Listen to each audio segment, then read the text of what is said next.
Hey everyone! Welcome to another deck tech I'm going to do. I haven't done a deck tech in a while. When was my last deck tech? I don't remember what my last deck tech was. It was probably, I think it was cat dragons and building cat rats against each other, but that even wasn't a proper deck tech. But I'm back here. And I'm going to be doing this one a little bit differently, so you can actually easier see the cards, because you haven't been able to easily see the cards before. So I still have the deck here, but I have a fancy overlay, which happens to be the exact same overlay I use for my set review videos, because I'm lazy and don't like editing. So I record all the card images at the same time. Oops, and sometimes that happens. So I just record them live, because this is a lot less easy. This is a lot less more work than editing them in on the actual thing. Doesn't look as fancy, but And as you can tell, this is my Akiri Lineslinger deck. Specifically, Akiri Lineslinger and Silas Wren, Seeker Adept. Ooh, yes. These two. So this is my 4-color contraptions deck. I didn't put any contraptions on the overlay because I'm done. But contraptions are a mechanic from Unstable, and essentially there will be cards that say you assemble a contraption, and this is kind of what this deck's built around, where you have a contraptions deck in addition to your, nope, I'm drawing cards, your normal deck. So you actually have 2 decks when you play with contraptions, and you put it onto one of these sprockets, and essentially they have an effect that will come up every third turn. So it kind of like gives you a cycling effect, a rotating effect as it kind of goes along. I am running every single contraption except one, because one of them has a green mana symbol in it.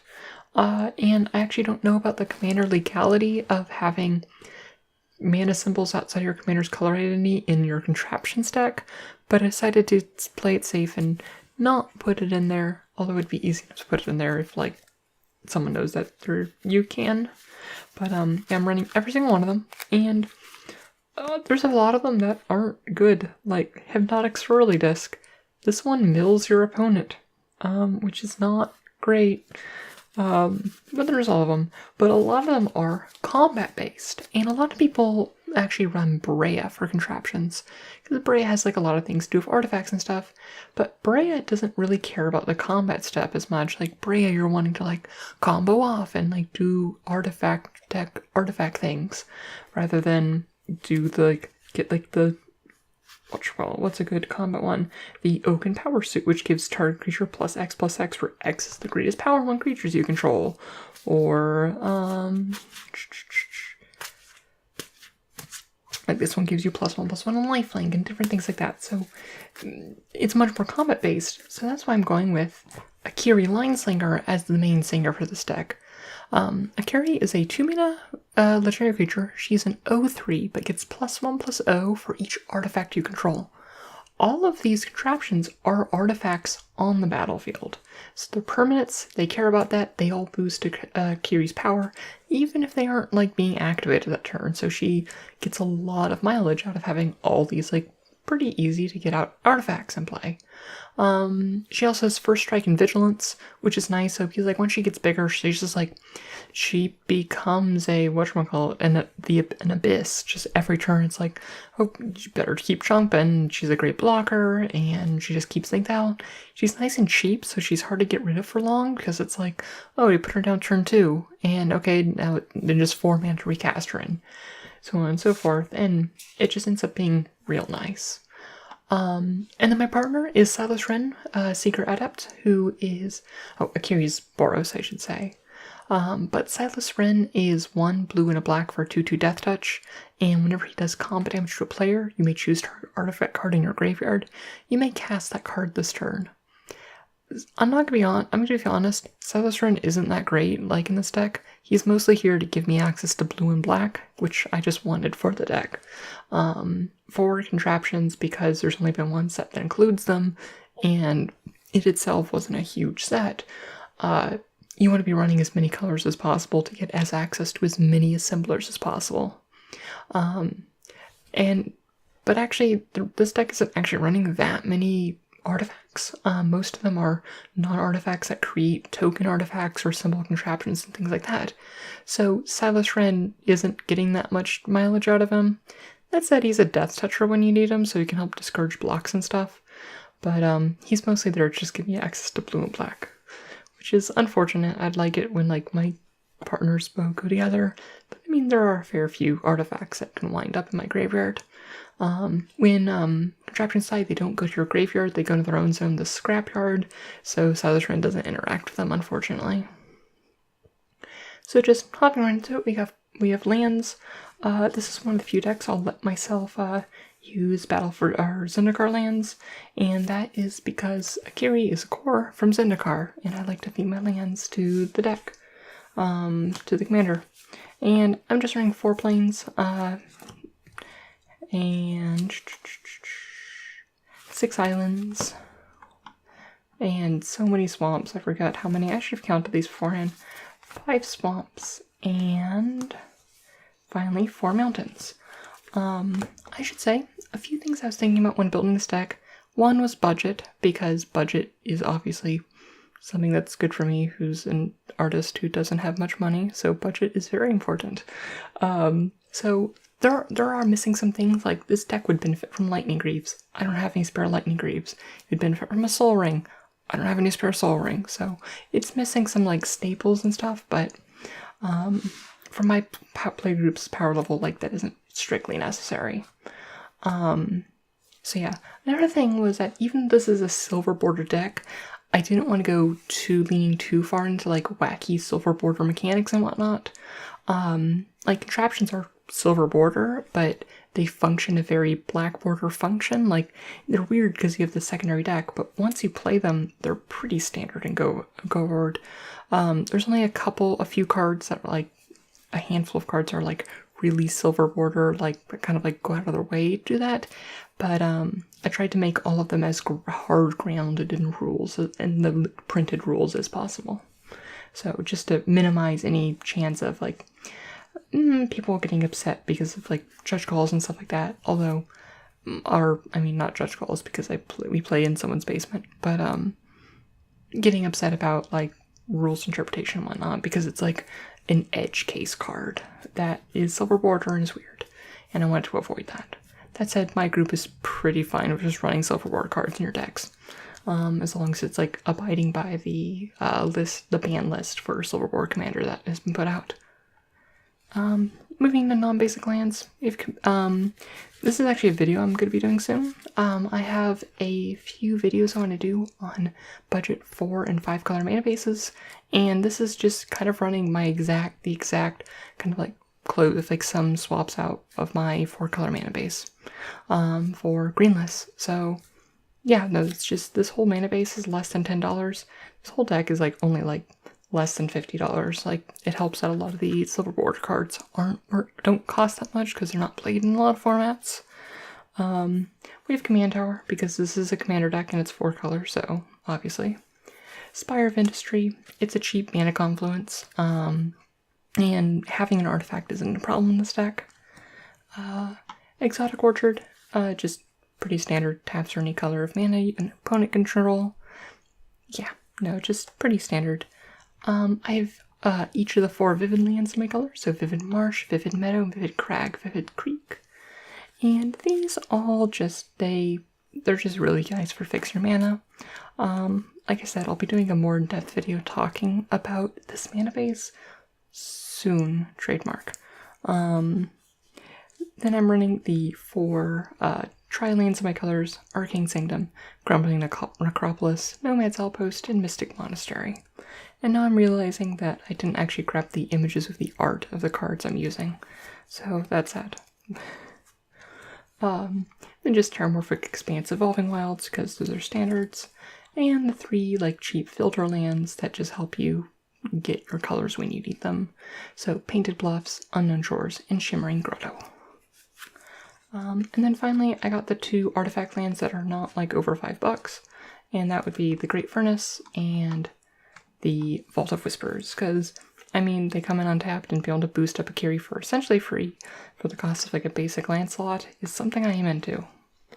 And then finally I have an Inventor's Fair, which I do have a few artifacts that are kind of impactful in this deck, and being able to fetch them up is nice, as well as like incidental life gain, but depending on how consistent this mana base ends up being, like I still need to do more testing of the mana in this deck, I might swap that out for something else.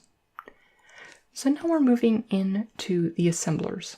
I think I'm running all of the assemblers in my colors, just because I wanted as much access to the contraptions as possible. A lot of them are repeatable at least, and one card I realized when I was like putting together this video that I forgot to put in is that I want to slot a Panharmonicon into this deck, because Panharmonicon, a lot of these are ETB effects, and being able to double that ETB effect would be quite nice. So yeah. So first up we have Riveting Rigor. There's a few of these that ask you when they enter the battlefield or you pay mana to sacrifice another artifact, which can be another contraption, but I will be generating a lot of other cheap artifacts that I can preferably crack instead. And if you do, it enters with some counters, but more importantly, it assembles a contraption, which is the main thing we want to do. Shipper Dropper is the same thing, except it's a flyer, so, and Aerial Toastmaster is another similar thing, except instead of ETB, you need to pay that, so it's a nice repeatable source, so like when I'm generating lots of treasures and things like that, I can turn those into more contraptions. Work Double, which is just a simple 4 mana, assemble 2 contraptions. Steam Flunker Temp, this is just a pump in mana late game and kind of like build out my contraptions deck. Crafty Octopus, this is one of the host augment creatures, yet this deck does not run any augments because just this is the only host creature, so it's like, it's not worth, like, there is an augment that I could like do some augments to help this trigger more than once, but that's just too risky for one card and not a huge payoff. Steam Flogger of the Month, this will, when it enters the battlefield, it assembles a contraption for each other contraption, so it hopefully like gets me a lot of contraptions. Finder's Keepers, which is a 6 mana sorcery for destroy target creature, then assemble a contraption. A lot of these assemblers aren't good in Commander, but I'm running them to run the contraptions. This is definitely a deck that's like, yeah, it has a good game plan to win, but it's like, I do sacrifice some, like, optimal building and stuff for keeping the flavor, keeping the theme. Like, I could just build a Kiri Silas Ren deck and just, like, be like, I want to go all in Voltron Kiri, but I've kept it balanced, and I'm gonna keep that, and, like, this is a first and foremost a contraptions deck, so I want to have ways to get my contraptions even if I'm playing suboptimal cards. Steam Floggery, which is roll a 1d6 and assemble that many contraptions. This version of the very cryptic command, which is for blue, you can choose to switch target creature's power, toughness, built in turn. Not super useful. Target creature can't be blocked this turn. That's one way to like kill some of the Kiri very easily. Draw a card. If that card's art is by Wayne in England, you may reveal it and draw another card. I don't think I think there's one other card in this deck that has art for them, so it's not likely. Or assemble a contraption. So, and there's like a few modes I could be using. Like, I'm mostly interested in those last 3. Like early game, this can be draw a card, assemble contraptions. Like late game, it can be can't be blocked, draw a card or assemble a contraption based on what I need and hopefully kill someone. So honestly, it's a real nice card and kind of flexible for what I need. Midlife Upgrade, which has me sacrifice contraptions to assemble other contraptions. And like I said, there's a lot of really bad contraptions, so being able to get rid of those and get good ones out is quite useful. Steady-Handed Mook, which is a 3 mana 1/1 of Death Touch, but when there's battlefield, assembles a contraption. This one I don't mind, like, it's still not great for Commander, but like, a Death Toucher is a Death Toucher, and it's nice to help it's at least a presence on the board that it leaves behind a body that isn't just like, I'm a 2/2. Like a 1/1 Death Fetcher is like a real body in Commander, and like how it can really help dissuade attacks, because it's like, yeah, don't swing at me, I'll happily trade my 1/1 Death Fetcher. Next up, and then Insight, which is X blue to assemble X contraptions. So it's just a nice mass contraption maker. Wrench Rigger, which is just 1 red for 1/1 that assembles a contraption, so nice and cheap. And Spell Suck, which is a 4-mana counterspell that also assembles a contraption. So a lot of those not great, but I gotta get my contraption set somehow. It is a contraptions deck. Hopefully, maybe one day contraptions will come back. Who knows? And next up we are in the part of the deck that's kind of like, these are just cards that like help get me a lot of cheap artifacts out and get a lot of like things that repeatable sources of getting cheap artifacts help just beef up Kiri. Like that isn't like more like standard Akiri type stuff.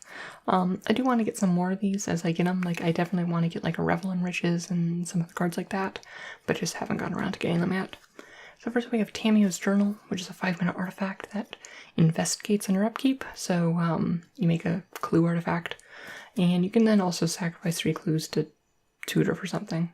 But I mean, this provides card advantage when you need it, but otherwise just like helps pump up Kiri over turn. So Curse of Opulence, which is one of those curses from Commander 2017, which is whenever it's attacked, I create a colorless artifact creature, and also whenever my opponents track them, both of us get a colorless gold. So like it helps both dissuade attacks as well as like help boost up a Kiri whenever I or someone else attacks them. Storm the Vault, which is a 2 blue and a red for a legendary enchantment. Whenever 1 or more creatures you control deals combat damage to a player, create a treasure. And at the beginning of your end step, if you control 5 more artifacts, transform Storm the Vault. This deck does not have trouble getting 5 or more artifacts. This flips very easily. And what it flips into is Tellurian Academy, which is so it can add 1 mana of any color, or add blue to your mana pool for each artifact you control. So this makes a lot of mana for me, and it's just kind of like a nice card, as well as like being able to make some artifacts early on if I'm not doing anything else. Next up we have Trove of Temptation, which is a 4-mana enchantment, and it says each opponent must attack you or a planeswalker you control with at least 1 creature with each combat of Able, and at the beginning of your end step, make a treasure. So making people attack me is like, you don't want to do that, but it's like, I have a giant first striking vigilance commander.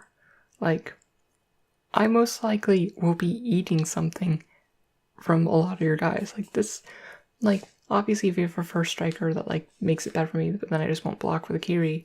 But this just kind of like, it gives me treasure, and as well as like, you make some kind of throwaway like cheap creatures and stuff at me. And yeah, no, Trove of Temptation. I'm not sure how this is going. I've played it once and it was fine, but it's going to take more testing. But I like the idea of just like, it seems like a bad idea, but yeah. And then next up we have Brass's Bounty. For each land you control, create a colorless treasure artifact creature or artifact token with sacrifice or make a treasure for each land you control. So this will pump up a Kiri real fast. Alright, next up we just have a few cards that like interact well with like contraptions that aren't strictly assemblers. We have Cogmentor, which is just a 1-mana 1/1 flyer, but you can pay 4 mana to reassemble target contraption you control, which just moves it onto another cog. So if you have enough mana, you can just essentially, and you have a contraption you want to be firing every single turn, you can just pay mana to keep moving along and help trigger it that way. We have the Clock of Doom, which is a 4-mana artifact, and you can pay 4 and tap it to move the Crank Counter along. So you can essentially double your contraption activations, like when it's going, which can be quite powerful and really help like beef up a Kiri quite a bit. And then the classic Steam Flogger Boss, which essentially is kind of like a Panharmonicon for like the things that enter the battlefield and assemble a contraption, because those are all riggers. So it just like kind of like doubles my that. So yeah. I mean, you gotta, if you're playing a contraptions deck, you gotta be running Steam Floggerboss. And of course, you gotta be running the original art of Steam Floggerboss. Like, the new one's cool, but you gotta go back to the beginning. Next thing, we just have like some general artifact goodness cards. We got Reckless Fireweaver, which is this dinky little common from Kaladesh, which is a 2-mana 1/3 that whenever an artifact enters battlefield under your control, he does 1 damage to each opponent. And honestly, I've played this guy in a couple games of this deck so far, and he doesn't look like much, but he easily deals a good 10 plus damage at least, like over like when he survives, and can do even more. Yeah, no, I'm just like pumping out a lot of like really cheap artifacts, and it turns them into just little pings. It helps give me some reach if they have some reason way to deal with Curie and they need to get them down. Yeah, no, I've been happy with them. That said, I could see cutting him potentially in the future, but so far I've been pretty happy with him. Next we have Contraband Kingpin, which is blue and a black for 1/4 lifelink, which whenever an artifact enters the battlefield under your control, scry 1. This just helps give me a little bit of card selection. I mean, artifacts are entering the battlefield all the time, but getting that little bit of scry really, it's useful, it's beneficial. It's pseudo card advantage, so. Next was Marionette Master, which is a 6-mana 1/3 with Fabricate 3, so you can either make servos or make it a 4/6. And whenever an artifact you control is put into a graveyard from the battlefield, target opponent loses life equal to Marionette's Master's power. Now, this doesn't work with contraptions because they don't go to the graveyard, they go to the scrapyard. But I am making like a lot of clues and treasure and gold in other parts of the deck, and this is just kind of like a finisher for one of those other like parts of the deck. I do want to put in more token creators in this deck for artifact tokens, like definitely that new there's some new stuff in the Sealy deck for Commander 2018 that I'm looking into, but yeah, no, she can just help punch through like a sizable amount of damage, and when I don't have a lot of things to sacrifice, she helps boost Curie's power by 3, so. Next is Reverse Engineer, which is a 5-mana but sorcery, but it also has Improvise, so you can tap artifacts to help pay for it. None of the contraptions tap for any reason, like on their own, so usually this is blue, draw 3 cards, and turns out Ancestral at sorcery speed that costs double is still quite good, so I like playing blue for draw 3 cards. And next up we have Quicksmith Spy, which is similar, where it gives my artifacts one artifact I control be able to tap, draw a card, as long as she's on the battlefield. So she helps just give me some nice card advantage while use tapping artifacts that like aren't being used for any other reason. So it's decent card advantage. Next up, we have just a small equipment package for Curie, because like this is in a Curie deck, so it's like equipment is useful to have on her. We have Cranial Plating, which is just a 2-mana artifact, and gives it +1/+0 for each artifact you control, so it kind of doubles the Curie's ability. You can also have black to attach to target creature you control, although usually this is just going to be on a Curie. Loxodon Warhammer, which is a 3-mana artifact that gives +3/+0 trample and lifelink. I mean, it's pretty standard Voltron card. And giving Curie trample is very nice because like she can't be chump blocked very easily, and also giving her lifelink can lead to some pretty nice life swings. So Loxodon Warhammer's nice and good. Swiftfoot Boots, because I can't. It's just giving hexproof and haste is very nice. I'm actually, even though I mentioned like, oh, I should get Lightning Greaves, it's actually not great, because then a lot of my contraptions that say target creature gets +2/+2 don't work because it gives it Shroud. All the Swiftfoot Boots gets around that because it's hexproof, not Shroud, so yeah. And giving carry haste to be able to, and dodging removal is very useful. Next one is kind of like a placeholder, but it's just a haunted cloak. This is just another one to give a carry trample and haste, and Kashari has vigilance, but a carry really does kind of have a hard time punching through. But yeah, so it's just a haunted cloak. And I mean, it's a silver border deck that cares about Voltron. Of course, I'm running the Sword of Dungeons and Dragons, which is a 3-mana artifact equipment with equip 2. Equip creature gets +2/+2 and has protection from rogues and from clerics. And whenever it deals combat to its player, create a 4/4 gold dragon creature token with flying. Roll a d20. If you roll a 20, repeat this process. I mean, it's honestly not amazing in this, but I mean, it's the Sword of Dungeons and Dragons, and this is probably one of the better decks to run it in, so yeah, Sword of Dungeons and Dragons. And finally, in the equipment cycle, we have just a Fire Shrieker, which just gives her double strike, which is nice to double her damage output if she needs to. This is definitely a deck where it's kind of like ask the question of, do you have a blocker? No, you're dead. Next up, we got a kind of 3-card combo, or technically 2-card combo, that I came up with myself. I'm very proud. Okay, someone else might have come up with this first, but I figured it out myself, so I'm proud of it. It's my little combo for this deck. But it starts with this fun little enchantment called Bludgeon Brawl, which is 2 and a red for an enchantment, which says each non-creature, non-equipment artifact is an equipment with equip X, and equipped creature gives +X/+0, where X is the artifact's converted mana cost. But Lily, why is this useful? You're making a bunch of like tokens and contraptions which have a CMC of 0. So I have a ton of artifacts which are now equipments with equip 0. And they don't do anything, they don't give any sort of bonus, but I could just say equip them all in one turn for no problem at all to say Volduke, and oh look, my 10 contraptions and random tokens out of the board now turned into 30 damage with trample and haste, and that's just with Volduke. So it's like, I make all my guys, it's just like equipment. I equip, like, Volduke jumps into this giant contraption monstrosity of machine and just shoots fireballs at all my opponents.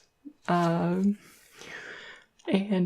alternatively, I said it was 3-card combo because while Volduke is the more explosive version of the combo, it also works well with Kemba, who is a 3-mana 2/4 that Ebony upkeep. Create a 2/2 white cat token for each equipment. Granted, Kemba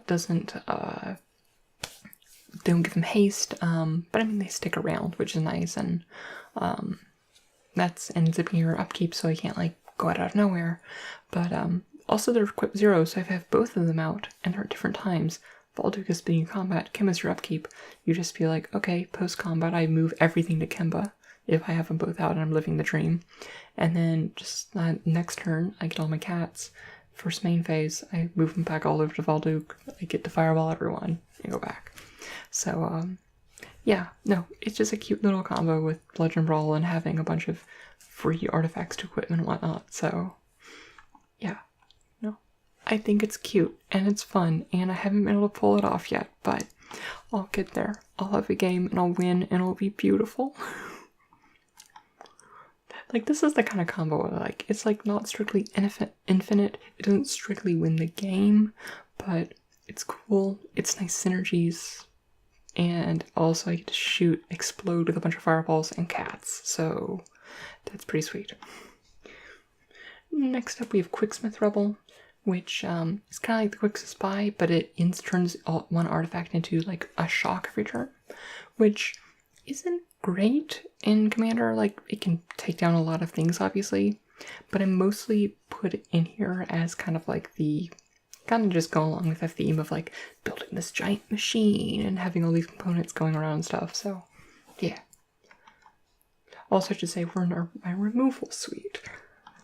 Next we have Shrewd Negotiation, which lets me exchange control of her artifact you control and target artifact or creature you don't control. This is mostly to have fun with like giving someone else a contraption, because it's like, oh, they're a weird black, they're normal black border deck. Here, have a contraption. Here, start keeping track of your crank counters and whatnot. So yeah, no, I think it's cute that just like, here, have a contraption, or here, have some dumb artifact I don't care about. I just want to like, here, have my Hypnotic Swirly Disc, which is terrible. But yeah. And next up is just Nihil Spellbomb, which you pay 1 mana artifact to, which you can also sacrifice to exile someone's graveyard. I mean, just graveyard hate, and can be gone back pretty easily with Silas Wren. So if I have Silas Wren out, like, and I need to repeat send the Nihil Spellbomb, it's there. Unlicensed Disintegration. It's just kind of like a better murder with just like the slight upgrade of like some extra damage on top of it. Nothing special. Forsake the Worldly, which is just a, honestly, I put this card in almost all of my white decks. It's just a 3-mana instant exile target artifact or enchantment. I mean, it's an exile, it's instant. It also cycles for 2 if you don't need it. So it's like the perfect naturalize effect, honestly. So this is one of the few cards that is like kind of weird and isn't strictly like rules based, but I love it because I like coordinating my outfits to my deck, and that is Prismatic Wardrobe, which is 1 white for sorcery. Destroy target card that does not share a color with clothing worn by its controller. You cannot choose an artifact or a land. So you can hit a planeswalker creature or an enchantment as long as that enchantment's color doesn't share color with its controller, which I think is just fun and kind of flavorly cool. It's also really cheap. It's like really aggressively costed for the effect, so I don't know how good it is, but I just like it. Also, that art is great. Now I just have a few wipes in this deck. Honestly, you could stand around some better wipes and more of them. But first up we got Oddly Uneven, which is a 5-mana sorcery. Choose 1. Destroy each creature with an odd number of words in its name. Or destroy each creature with an even number of words in its name. So this is just kind of like a fun one. Like, normally I will be choosing odd, so it dodges Akiri Lineslinger, because Lineslinger is 1 word, by Magic Things, as well as Silas Wren Sacred Adept.